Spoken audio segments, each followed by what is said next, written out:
महापालिका प्रशासक तथा आयुक्त शुभम गुप्ता यांची सांगलीमध्ये जोरदार चर्चा आहे। कारण महापालिका क्षेत्रामध्ये महापालिका अंतर्गत जे काम चालू आहे त्या प्रत्येक कामावर स्वतः महापालिका प्रशासक तथा आयुक्त शुभम गुप्ता ही भेट देत आहेत। भविष्यामध्ये महापालिका क्षेत्रामध्ये काय पालट होण्याची शक्यता। पत्रकार गीता मुदळकर, नवप्रसारण न्यूज, सांगली।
आज तुम्ही दुचाकीवरून 100 फुटी परिसरात फिरला, अतिक्रमण कशा प्रकारे आहे आणि काय कारवाई होणार तुमच्याकडून?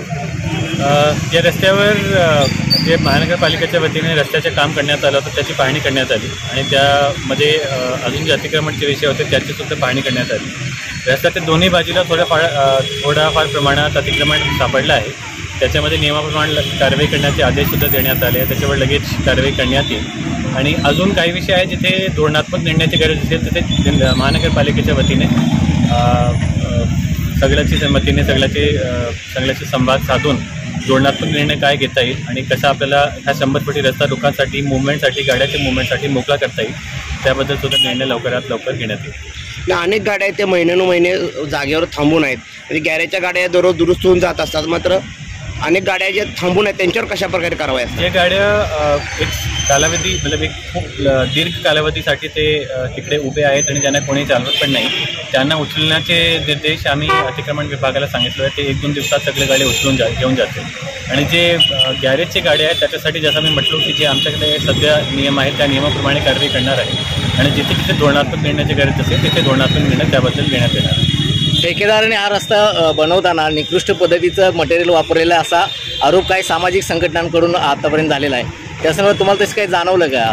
प्राथमिक स्वरूपात बघताना थोडीफार चुका होते, ते चुका दुरुस्ती करण्याचे निर्देश संबंधित ठेकेदारांना आणि यंत्रणेला देण्यात आले आहे। त्या व्यतिरिक्त जे निकृष्ट दर्जाचं काम झालेलं आहे त्याबद्दल मटेरियल तपासणी झाल्यानंतर त्रयस्थ पार्टीची रिपोर्ट बघितल्यानंतरच आपले प्रश्नाचे जबाब देत आहे। रस्त्याच्या बाजूला असणारे जे पोल आहेत विजेचे पोल ते शिफ्टिंग अजूनपर्यंत झालेले नाहीत, त्या संदर्भात काय बोलू? त्यामध्ये 68 पोल आहे जे आपल्याला शिफ्टिंग करायचे आहे। शिफ्टिंगच्या वर्क ऑर्डर देण्याची कारवाई ऑलमोस्ट कंप्लीट झालेली आहे। ते मला वाटतं आहे की आपल्या आचारसंहिता संपली की लगेच आपल्याला तो काम पण सुरू करता येईल।